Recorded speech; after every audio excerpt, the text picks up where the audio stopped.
la umpe ular pila clay tim shim la ken ko tonu la mong pim shim la siu do ba in ngam la clay ki umat la cha ngam la ruban pet ching it la tebra kum lu ngam te la kam ya por la heste la ching mong ka da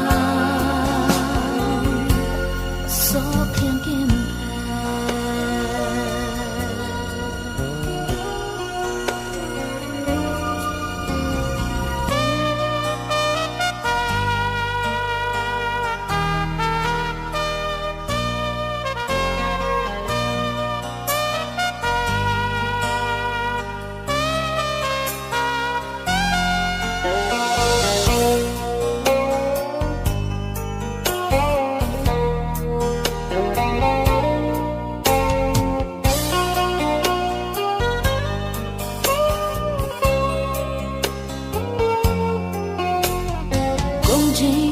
dong ba be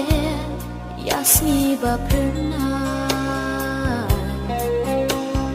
ching e chong piru ka phet no shajma on sin tia ba sho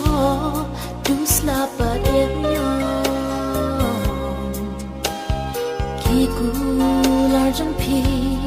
ki bla ba le pro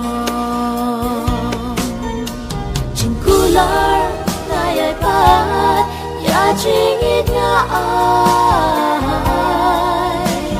shanu kenyan wat ka cha kom karnga